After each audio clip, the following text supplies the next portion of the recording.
This video is about ancient connections, Greece and Buddhism's hidden ties. Imagine Socrates debating Buddhist monks. Sounds impossible, think again. The ancient world is full of mind-blowing secrets. Did you know that ancient Greeks and Buddhists may have influenced each other more than we think? Imagine this, the birthplace of democracy and Western philosophy, ancient Greece, somehow connected to the spiritual depths of Buddhism from the East. It sounds like a historical puzzle, doesn't it? But what if the threads of these two ancient worlds are more intertwined than we've ever considered? Today, we're embarking on a fascinating journey to explore the intriguing relationship between ancient Greece and Buddhism. For centuries, these civilizations flourished on opposite sides of the world, seemingly distinct in their cultures and philosophies. But beneath the surface, could there be a hidden story of connection, influence, and exchange? This inquiry isn't just about dusty old history books. It's about understanding how ideas travel, how cultures blend, and how humanity's big questions about life, the universe, and everything have been pondered across different societies. The potential interaction between Greek and Buddhist thought is a significant chapter in the story of global cultural exchange, and today we're going to try and unravel some of its mysteries in this short video. Now, before we start, it's crucial to acknowledge the historian's hurdle. Proving direct influence between ancient cultures, especially across vast distances and time, is incredibly challenging. We're dealing with fragmented historical records, interpretations of philosophical texts, and the ever-present possibility of coincidence. Direct evidence of Greeks reading Buddhist scriptures or vice versa is scarce. Instead, we must act like detectives, piecing together circumstantial evidence, analyzing philosophical parallels, and examining the historical context to see if a compelling case can be made.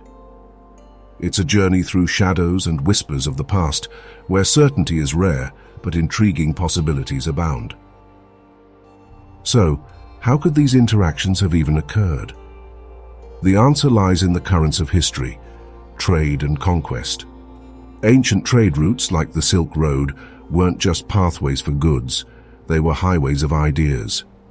Merchants, travelers, and scholars moved along these routes, carrying not just spices and silks, but also beliefs and philosophies. And then came Alexander the Great. In the 4th century BCE, Alexander's military campaigns dramatically expanded the Greek world eastward, reaching as far as India. This conquest marked a pivotal moment. Suddenly, Greek culture, language, and administration were planted in regions bordering the Buddhist heartlands. Greek kingdoms sprung up in areas like Bactria and Gandhara, creating a melting pot of Eastern and Western influences. Let's look at our first key moment, Alexander's arrival and the subsequent Greek presence in India. Imagine Greek administrators, soldiers, and artists living alongside Indian scholars, monks, and artisans. This wasn't just a military occupation, it was a prolonged cultural encounter.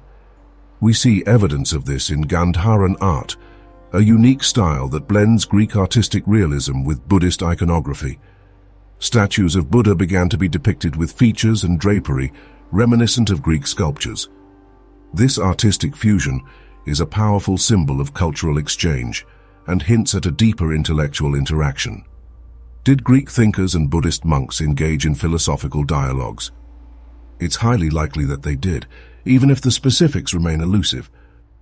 Our second key moment comes a bit later, with the reign of Emperor Ashoka in India. Ashoka, initially a ruthless conqueror, famously converted to Buddhism and became a fervent advocate for its principles of peace and non-violence. Ashoka's reign saw Buddhism spread dramatically across India and beyond. Interestingly, Ashoka also had interactions with the Greek kingdoms to his west. Historical records suggest he sent Buddhist missionaries to Greek-speaking territories. Furthermore, some Greek rulers in these regions even adopted Buddhism. Coins from this period have been found featuring Greek script alongside Buddhist symbols, further illustrating this fascinating cultural and religious interplay. Could Buddhist ideas have traveled westward into the Greek world during this period? It's a compelling question to consider. Our third key moment relates to centers of learning and scholarly exchange. The Hellenistic period saw the rise of major centers of learning like Alexandria in Egypt and Taxila in Gandhara. Alexandria, in particular, was a melting pot of cultures and knowledge, attracting scholars from across the Mediterranean and beyond. Taxila was a renowned center of learning in ancient India, known for its diverse intellectual traditions, including Buddhist philosophy. It's conceivable that scholars and intellectuals from these centers and others across the Hellenistic and Indian worlds might have engaged in correspondence, exchanged texts, even if translations were limited, or even traveled to each other's institutions.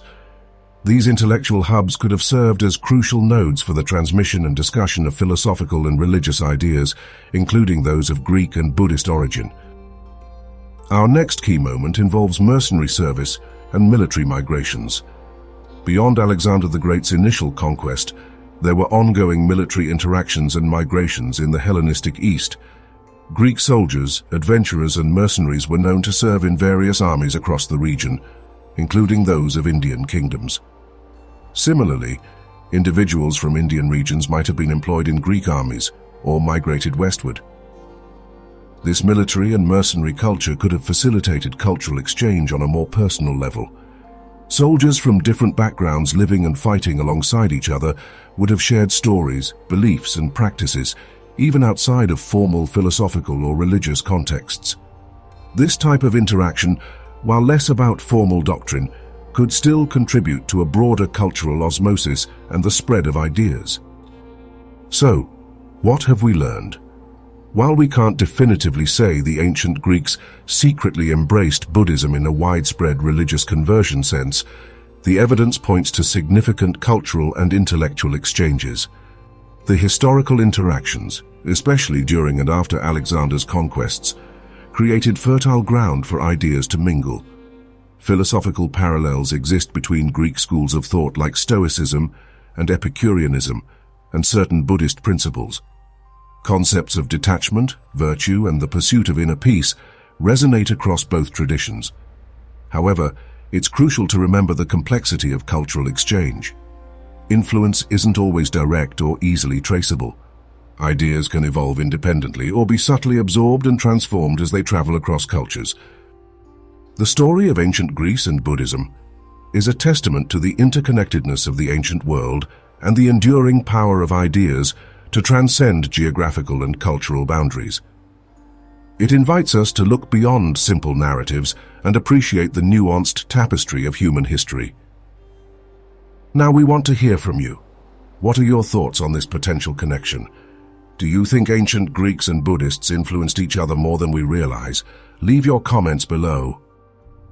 And if you are interested in the exploration of ancient civilizations and their philosophies, make sure to subscribe to our channel so that you'll be notified when another video is released.